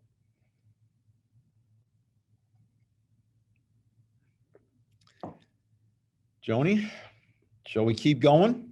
Absolutely. Okay. If we were in the room together, I would ask you, how many of you can be really, really hard on yourself? And then I would raise my hand and Joni would raise her hand, because remembering that strengths lead to weaknesses, it's a very common problem of high achievers that we treat ourselves internally not that great. Anecdotally, I'll say in the early years of our business, it was a common scenario that when employees were upset, they would always go talk to Paul and not me, which made me mad, which of course didn't help the situation at all. But over the years, I finally realized that they were going to him because although he has his own issues, he was pretty at peace with himself. And when they would leave a conversation with me, even though I wasn't saying anything about being angry, they would always report to other people that I was mad at them. And that miffed me for years. I couldn't figure out what the deal was. And we talked about therapy earlier. When I started going to therapy, one day my therapist kind of looks at the floor and then he goes, "It's really too bad you can't just make peace with yourself." And I was like, then I argued with him. It took me about a year at least of trying to do that work. I don't mean I'm perfect at it, because we're all imperfect, but just I realized that in order to be active in my leadership work and in order to emanate the kind of grounded, respectful energy that I wanted to, we'll talk more about energy in a minute, I really needed to start by treating myself with the same dignity that I wanted to treat other people. I realized as I was doing that work that if I were to speak to the other people in our organization the way I was talking to myself in my head, they probably would have quit. And I don't know, I don't have a psychology degree, but it didn't seem like that could possibly be a good thing.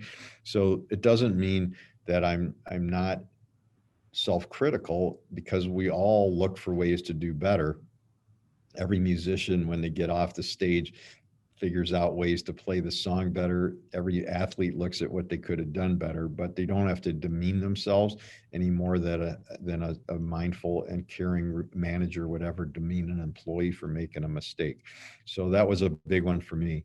The second point, free choice. So funny thing is, although we're all for freedom, certainly me, I'm an anarchist, but the language that we use, I'm going to suggest, actually implies that we are not thinking free.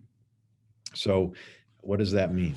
I started to understand that certain phrases I was using, and phrases that are commonly used really all over the place, are phrases that are mistakenly directing us to a bad place.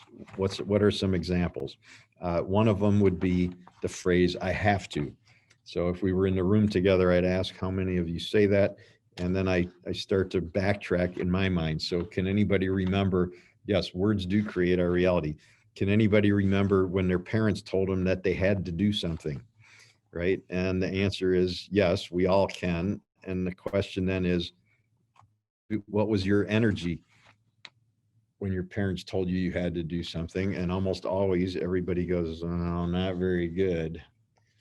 Certainly mine wasn't. Defeat, frustration, et cetera, et cetera. So what I realized is every time I was saying I have to do something, I was basically recreating that energy in my own mind. What's the alternative?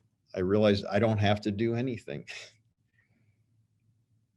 And I mean that. I didn't have to show up today. There would have been consequences, but I could have just a beautiful day. I like it outside. I could have just sat outside and drank coffee or whatever. So when I realized that everything I was doing was my own choice, I felt less trapped, and I got out of that mindset of the grudging 9-year-old that I was, resisting my parents' direction, and started to own the choices that I made. So when I choose to deal with a difficult customer situation, it doesn't mean that I want to. In a way, it's important in order to get to the vision that I'm getting to. So I want to own the decision. If I choose to stay late at work, it's my decision. There's always consequences to everything, but it's a free choice. Another is that really was getting me in trouble was the phrase I should. Essentially, shoulds are, going back to beliefs, it's other people's that we've internalized. I should go to that party. I should go to work. Should be nicer to him. But what I want to suggest is the shoulds are never helpful. Somebody taught me years ago to stop shoulding all over everybody. Very helpful little phrase. And to start shifting out of I have to into I'm going to, or start shifting out of I should into I'm going to. When we own the choices, our freedom is being honored instead of disowned. Yes, Monica, I agree. And then the third one was I can't, which might be true certainly of I can't flap my arms and fly to China right now. But other than stuff like that, mostly we can, we just are choosing not to. And it really was helpful to me to own those decisions, even though the people I was telling I'm not going to might not like what I was saying. It really freed my own energy. I will just say, from shifting these things, I'm not exaggerating. It took me like 3 years to stop saying those phrases. When I do slip into them now, it's said casually and not intentionally, not meaningfully. But once I did stop saying them, it literally boosted my personal energy 20, 30, 40%. And I'm not exaggerating. It really was a huge shift. Edward Carpenter, who was an interesting late 19th century English anarchist, none of you ever heard of probably, said to pass through one's mortal days like a slave under continual compulsion from others is not to live, it is only to exist. So just owning that we are free to make decisions is a really powerful tool. And the language that we use is huge around how we treat ourselves, et cetera, et cetera. Let's keep going, Joni. I'm going to choose to go to the next slide. Because why? Because we want to keep going on time. So,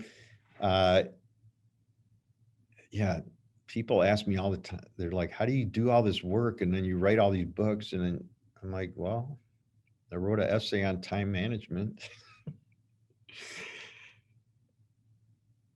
I think, so here's what I want to suggest. There's a lot of books out there with a lot of tips on time management, and most of them can be helpful. In the essay in part 3 on self-management, the essay on time management, I shared a lot of the ones that work for me. They may or may not work for you. But one thing that I'm going to suggest as a universal truth is that we all have a relationship with time.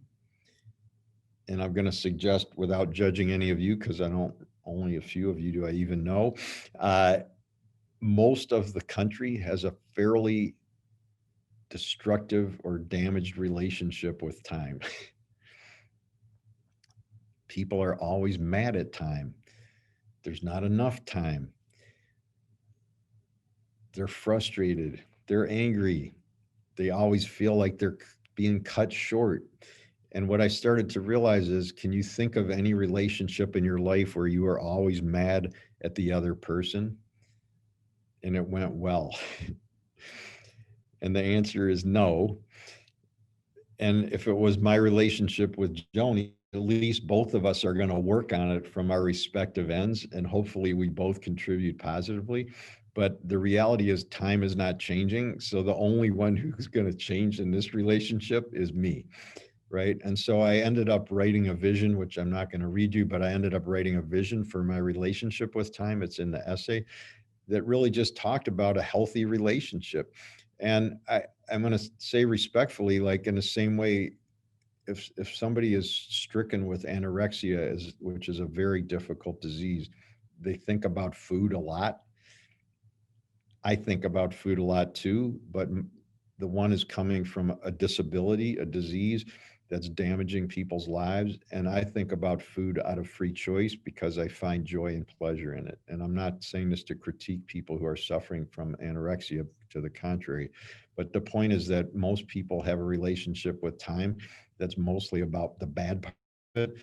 And I want to try to appreciate the positives, because if you haven't realized it, time is what's called a non-renewable resource. It's not coming back. So I'm not suggesting we damage ecosystems in nature in order to restore them, but they can be restored over periods of decades. But time is never coming back. With that in mind, the second bullet point is that I always try to look at time as an investment. Now, I don't mean that in a financial sense necessarily, although that you get to decide, but time is an investment in whatever is important to you. So this helped me to understand that any time that I spend complaining is wasted time. Not only is it wasted, it's actually worse than wasted, because I'm essentially spreading negativity around me, which then as the leader, I need to clean up later.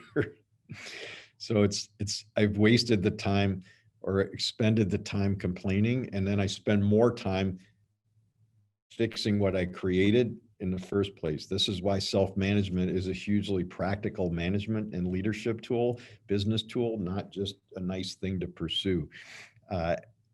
I started to realize that if I had 2 minutes, I could make a phone call to somebody to say hi, that in 30 seconds, when I'm stumped on what to do, I can send an email to somebody like Mara from Zingerman appreciating her work, that I can leave a love note for my girlfriend at home in under 20 seconds, that I can, if I'm walking through the store and there's flowers on display for $10 or whatever, I can buy a bouquet of flowers. It took no more time.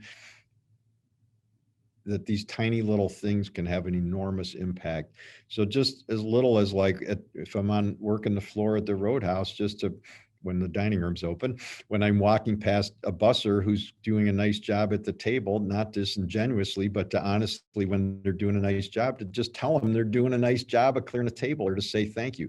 It doesn't even take any more time because I'm walking past anyway. This does go back to mindfulness, because I need to be conscious of the fact that they're doing a good job, not just focused on the end point to where I'm walking. But 2 minutes here, 2 minutes there make an enormous difference. People asked about journaling. I spend about 15 to 20 minutes, 25 minutes. If I'm super busy, 10 minutes. I might have missed 4 days in the last at the most. It's the best investment of time that because it helps me get grounded. I look at it like stretching before run. If it saves me one leadership mistake a day, isn't that a good use of 15 minutes? Because if I send an angry email to the whole Zingerman's team of 700 people, it's going to take me months to repair that damage. So just being self-aware enough to not send that bad email is going to be a huge positive win on the investment. Similarly, and I'm not saying you need to do these things, Jesse, I journal in the morning, but I know some people who do it at night. Similarly, I run every day. I'm not saying you need to do that. Find what works for you. But for me, that's a regrounding that helps me get centered. Back to the earlier slides, helps increase my mindfulness, helps me stay calmer. So there's times where people want to schedule a meeting and I train myself to say no because I'm busy, because in self-respect, I realized that the time I needed to do that work was as important as the actual meeting. The third bullet point, in on self. So this is a nice framework I learned from Stephen Covey. I don't know where he learned it from, but we all spend time in our business. So this could be for you, talking to clients on the phone, answering emails, accounts payable, whatever daily work we all need to do. Working on the business would be the work of designing a training program. It could be writing a long-term vision. We have, based on that beliefs work we just went over, we've been working here at Zingerman's on our statement of beliefs. So this is a whole 2-year project that we're about to roll out formally. That's all work that's on the business. And then working on ourselves is what we're doing, you, me, and everybody that's on this call right now. We're working on ourselves. So working on ourselves can be reading books about ourselves. Somebody else said that they enjoyed Brene Brown's podcasts. I learn a lot from her conversations. It can be the journaling, it could be meditation, it could be yoga, it could be therapy, it could be talking to friends. I wrote a piece on the e-news that I do every week in July, I think, about one of the techniques that are tools that I've taken advantage of or used even more than ever during the pandemic is to be just pick up the phone and call people. This is back to time. I'm in the car anyway. I just line up the phone numbers I'm going to call before I get in the car and then just start calling people, because the connectedness to my friends helps me to reground by the time I get where I'm going in 10 minutes. It's amazing how much I feel calmer and they feel calmer, when the truth is neither of us said anything that really is literally calming. It's just, there's a reason why therapy is therapeutic. And one of those is just talking to somebody who cares. So doing all three, in, on, and on yourself, are really important. There's no particular right ratio. In part 3 on self-management, there's an article that's sort of my cover version of an article by Edgar Schein, whose work has inspired me a lot. I reference him a lot in the pamphlet I just wrote about humility. Mara, maybe Marty Wolf's Business Builders show, I just did a podcast on humility with him this week, and it just went up. If you Google Business Builders and my name and humility, it'll come up. We could give people the link. But Edgar Schein taught me that this ratio of in on self needs to change as our business gets bigger. So when we're a startup, when Paul still had hair and it was 92 and I had no gray hair, in 1982, we had 2 employees. Probably 90% of my work was in the business. Almost none was on myself, and probably 10% was on the business. As we've grown, that's shifted radically. So now it's probably 20, 15% in the business. Probably whatever, my math may not add up, but let's say 70% on the business and maybe 15% on myself. So the point is that as we grow, there's more pressure on us. There's more responsibility that we have. We need to shift that. Okay. The last bullet point is just to be clear, because there will be no more time. All we can really do is be able to make the most of the time that we have. And one of the tools that I've used, which kind of fits with time as an investment, is that I can do often in a really great moment. I can be working in the business, on the business, and on myself at the same time. One of the ways that I learned to do that is an essay in part 2 of the book on being a better leader, which is called Managing by Pouring Water. So this is something that happened at the Roadhouse kind of by accident. One Friday night I walked in and it was really busy, dinner rush, and I turned the corner. Joni will know, table 401. We never forget. Table 401, like 3 of the 4 people needed water. So I turned back around. I went back to the side stand. I got the water pitcher. I filled their water. And then holy cow, I looked at the next table. They needed water too. And so I went and watered their table. And then I went back, because you can only fill 6 glasses out of, or 4 glasses out of a pitcher of water. I went back and got more, and I kept going. And then the next table needed some barbecue sauce. And the next table needed some what we call pre-bussing to get the plates off the table. But although it just kind of happened in a moment, I realized that it actually helped me a ton for a number of reasons to do all three of these at the same time. So in a way, I'm working in the business, which, to be honest, at the level we're at is kind of regrounding. It connects me to the roots of what we do, to helping make customers' experiences awesome, to being supportive servant leader for the staff, to just remembering that no matter what balance sheets tell you or whatever else we all deal with, that it's still about making people happy and picking crayons up off the floor and seeing the joy in a little kid's face who's eating that Roadhouse macaroni and cheese. And that's really, it's in the business. It's also on the business because I'm gleaning information and ideas about how to improve systems, about where our training may be working or not working. I'm getting lessons that I can share through the teaching and the writing that I do, et cetera. And then it's working on myself because back to the idea of fixing the display, like I want to do everything that needs to get done. But if I can self-manage in order to not necessarily fix everything, and to understand sometimes I need to bust the table, but sometimes I need to get the busser to bust the table, because if I do it for them every time, they're not really going to learn. Sometimes I can have coaching moments where instead of me doing it, I can really teach something that really resonates in a meaningful way. And these are super small investments of time, but in the right setting, they can turn out to be really amazing learning experiences. And I think a lot about Zach Milner, who at the time he started as a busboy at the Roadhouse. I'm going to use this to segue into energy management. So he was learning to expedite. So expedite, if you haven't worked in the food business, that's the person who gets all the plates that come out of the kitchen and organizes them so that they can go to the right table and checks the quality and everything. And so Zach was expediting, and one of Zach's strengths is he can move really fast and his mind moves really fast. And one of his weaknesses is he can move really fast, like too fast, and his mind can move too fast. And when you're doing that, you've all worked with people like that, where they're like talking way too fast and the energy's getting really frenetic and it's just not good. And I kind of put my arm on his shoulder and I was like, Zach, breathe. He's like, what? I'm like, dude, just slow down for a second. Because you're sending this frenetic energy out into the dining room and it's coming back to haunt you because the servers are getting frenetic, and then the customers become frenetic from the servers being frenetic, and it's causing more problems, which we're going to spend hours later apologizing to staff and customers to fix what we didn't have to make wrong in the first place.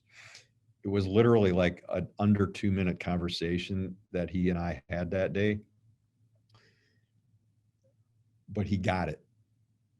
So it was really in, on, and self all at once. And then he shared with me, which I wrote in a pamphlet about Emma Goldman, who it's another story, but she was considered the most dangerous woman in America by J. Edgar Hoover 100 and something years ago. And I asked him to share his thoughts on what he had learned about energy. And here's what he said. He said, it's hard to explain, but when I take a second to focus solely on how the breath enters and leaves my lungs, even for a few seconds, it's like I'm breathing oxygen for the first time. I start noticing things I was simply too busy to notice before. Mindfulness. What I became aware of was my franticness and busyness was slowing me down and not allowing me to do my job the best that I could. I was missing certain valuable details and steps that allowed me to do my job better.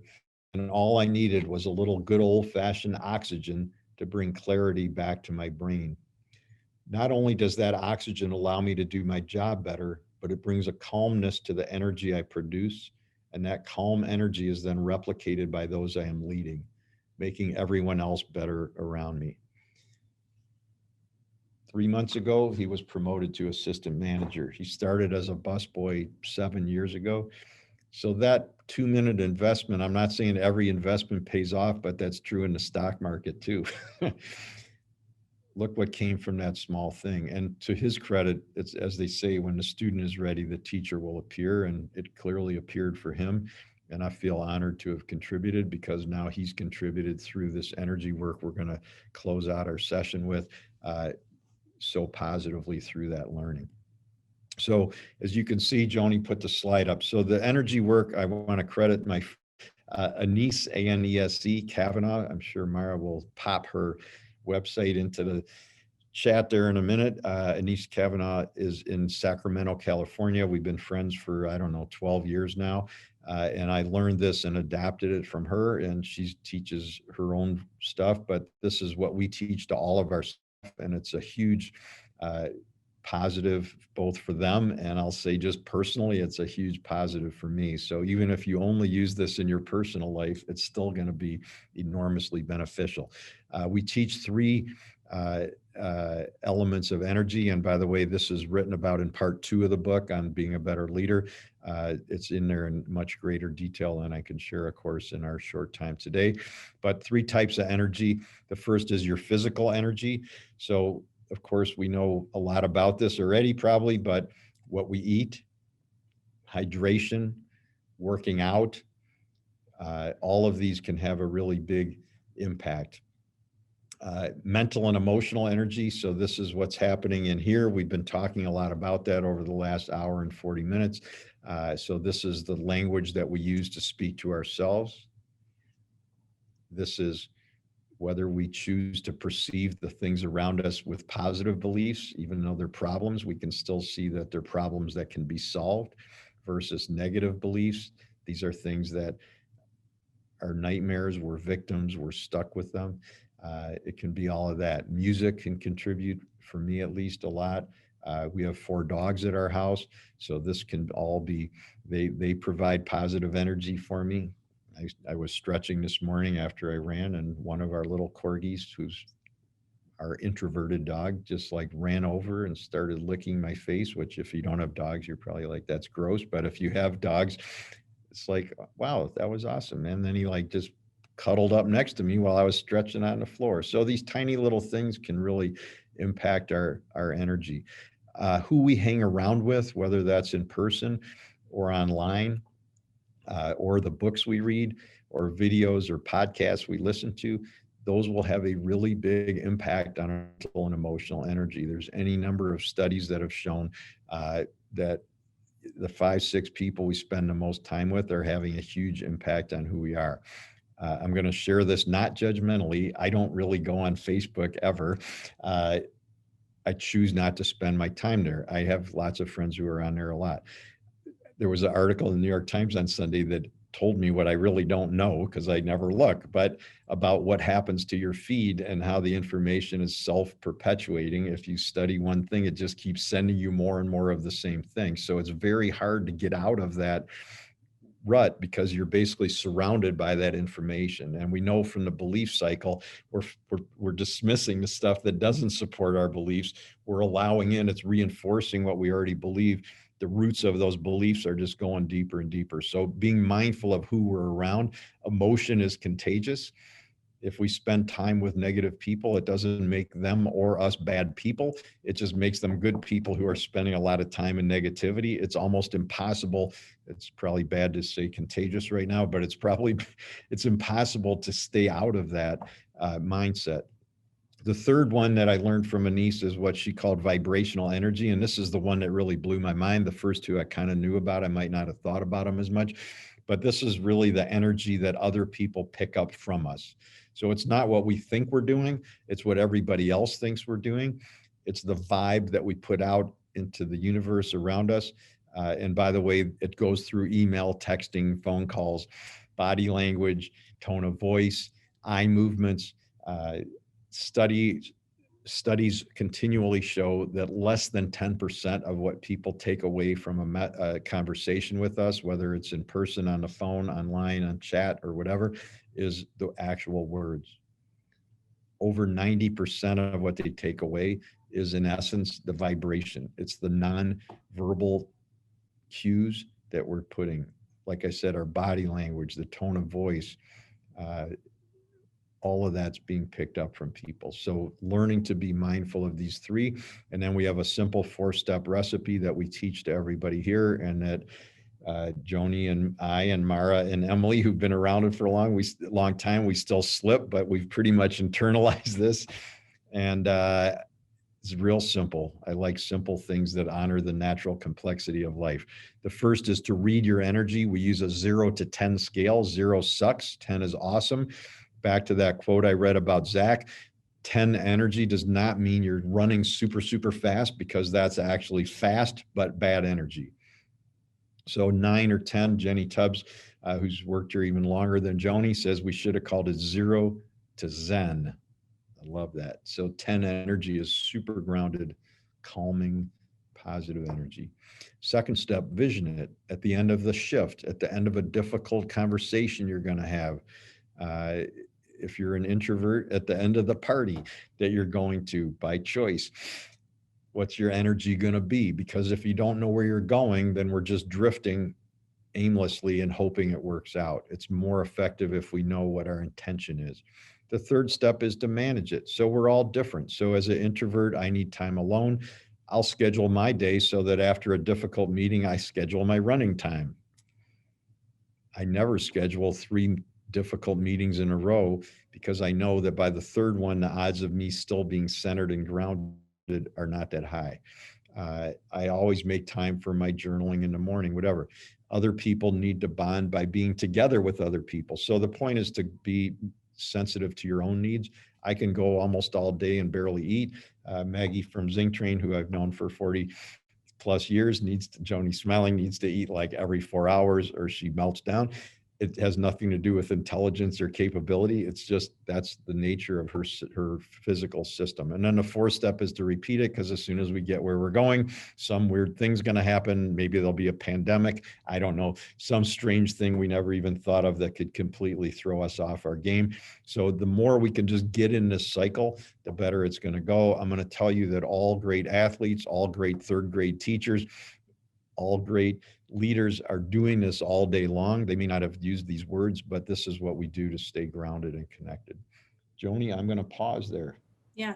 Actually, well, we want to put you to work for just a quick moment. Mara or Emily is going to throw up a poll. We want you to practice reading your energy right now on this scale of 0 to 10.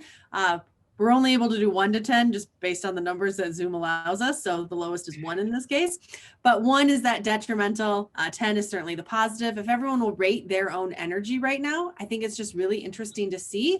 And then we would love for you certainly to vision it yourself. Where do you want it to be at a particular point in time? And then type some things into chat that you are going to do to manage it.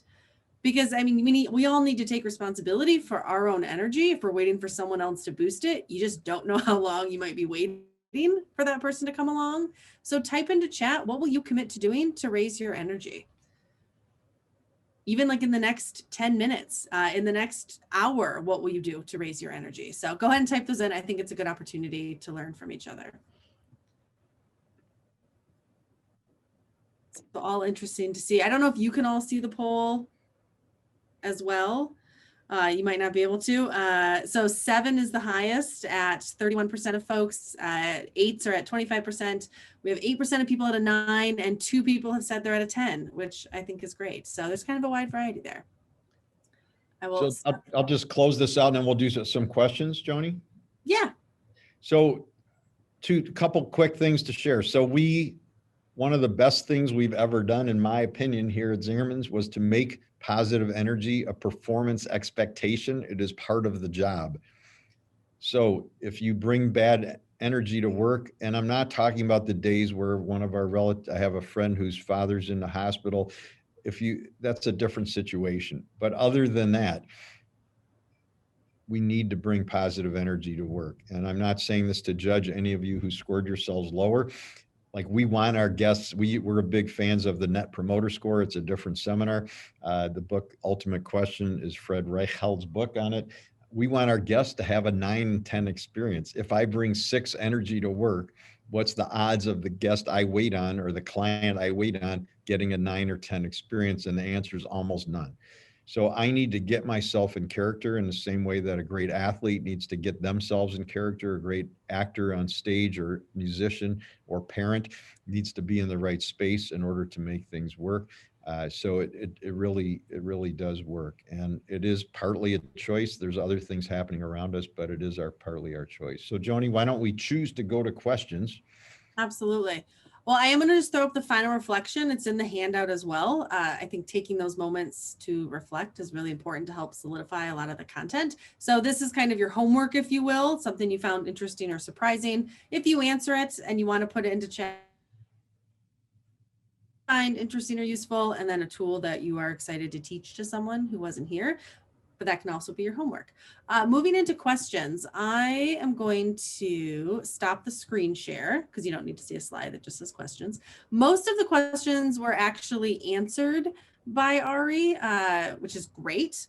But one that did come up was just the idea of finding time to do all of this. And we certainly talked about skillfully scheduling time, but where does the time come from to manage ourselves really well? Do you have any tips that more than the 5 that we just talked about?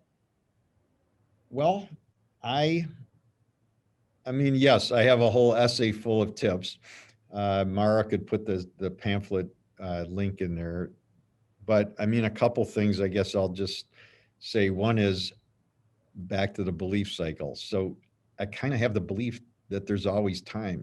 Now I understand there's limits, like while I'm here with you, I am not out running or at home or whatever, but in general, spirit of generosity and abundance thinking, I truly have the belief that there's time. And so that's one. The other one is choice. So I have made choices in my life, and none of these are judgments of other people. I grew up in Chicago. I used to watch every Bears game religiously, and it's awesome, except they lose a lot, but it's awesome.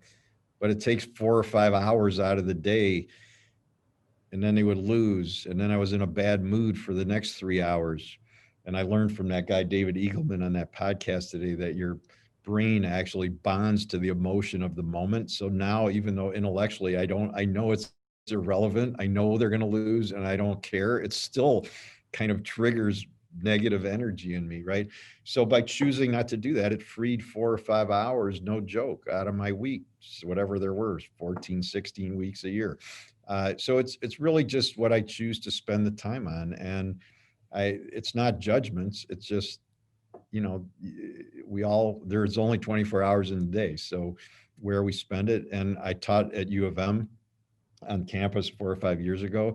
And this was like one of the shocks when we did this debrief that everybody's doing now.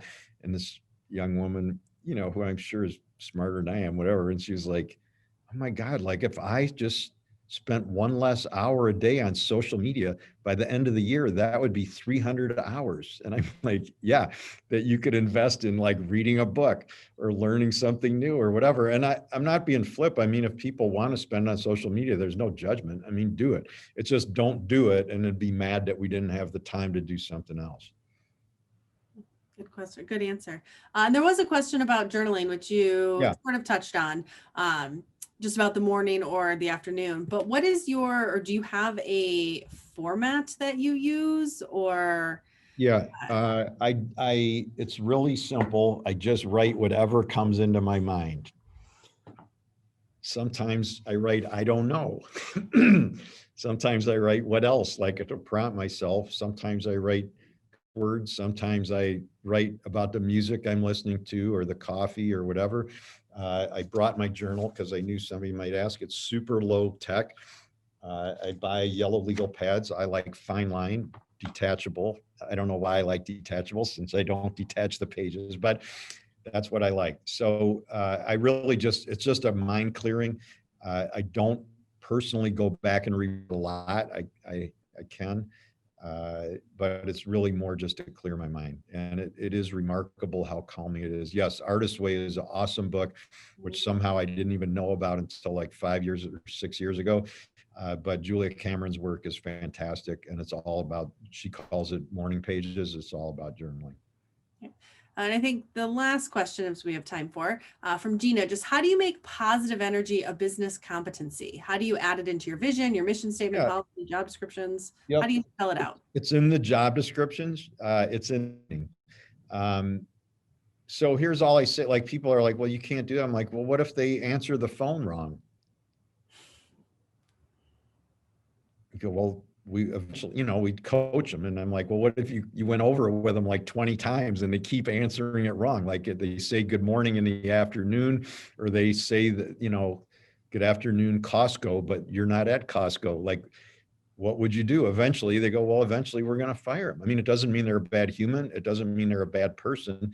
It just means they're not doing the job in the way that's expected, right? What if a cook doesn't salt the fish right? I mean, it's really a job expectation. And of course, as the leader, I want to be sensitive. Like I said, if somebody's mother was having critical surgery, I'm going to be very sensitive to that situation and come from a compassionate place.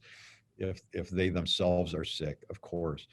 Right now in the pandemic, I want to be extra patient because people are all dealing with a lot of stress. People like you have kids at home that you're trying to homeschool while we're, so I want to always come from compassion. But in the end of the day, it's part of the job. So I have compassion when people are late too, but after a while, we run out of patience. And so I think once people know it's the expectation, I'll tell you they do it. I teach it in the new staff orientation class. I've never had anybody argue and say they weren't going to do it. It's just everywhere else, no one's ever asked them about it. Right. Thank you very much. Thank you. As we continue to kind of wrap up for the day, I just want to share a couple of additional resources. So if you visit zingtrain.com, we have a whole schedule of different workshops, certainly on this topic of mindful self-management, visioning, leadership, customer service, open book management. We also have a full day workshop coming up next week, next Wednesday, for intentional leadership. It's an all-day event. Ari is going to be our closing keynote speaker, talking about the organizational ecosystem. Also have a whole slew of other speakers. I think it's going to be a great day. We'll drop a link into the chat if you want to learn more about intentional leadership, and we'd love to have you there. I think that Mara and Emily have already put in kind of a link to some of the books that are on there. We do have that special 25% discount code that is good to use through December 10th. Use the code GRAND in checkout. There's also a lot of free resources on our website, webinars, blogs, articles. You can sign up for Ari's e-news, all the things that are in his brain that he puts into this beautiful Not all blog of them. article. Not all of them, Joni. Well, not all of that. Different Limited different selection topics. of the good ones. But when you keep reading it once a week for a year, I you know. feel like you have a pretty good thought process. But you do. please keep some thoughts to yourself. That's probably appropriate. So yes, sign up for his e-news. Get that kind of weekly dose of inspiration. You can click that link and sign up. Reach out to us either at zingtrain@zingermans.com, Ari@zingermans.com. As he said earlier, we really do love to stay in touch. We love to keep the conversation going. We love to stay connected. I don't think any question is ever too small or too little or too big. We really, really mean it. Please reach out.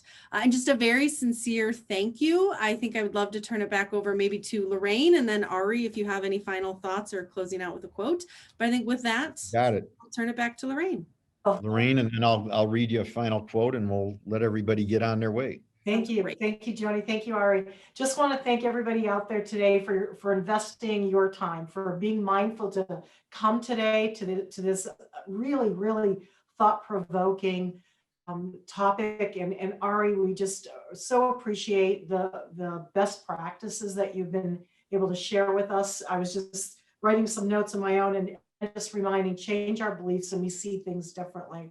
And on behalf of Express, we have just been delighted to work with all of you guys here today. And thank you to everybody today, again, who took the time to invest in themselves. So Ari, I'll let you finish out. Thank with you. that. Thank you for putting this on. It's a real kudos to you all for you've made an investment in yourselves and in your organization, which I hope will pay off. These small, seemingly small changes like the one you just shared can shift things drastically. And I am not exaggerating that it really has changed my life in positive ways and changed the organization. And I don't think I would still be here without this work. So I'm going to close. I like to close with quotes. This one's from Wendell Berry, B-E-R-Y, who many of you may not have heard of, but if you haven't, I'm going to suggest you look at him up. About 86 years old, I think now. He's from rural Kentucky. He writes prose poetry. I think one of the most insightful thinkers in the country. He said, "The world cannot be discovered by a journey of miles, no matter how long, but only by a spiritual journey, a journey of 1 inch, very arduous and humbling and joyful, by which we arrive at the ground at our own feet and learn to be at home. So I'll leave you with that. If we can all be at peace in our own space, 1 inch from where we are now, then the world's going to be a calmer and more peaceful place. So thank you all for the chance to share time. I hope to see you in person eventually when we can all go out and again. And in the meantime, please email and chat with us. We like to learn from you. Thank you.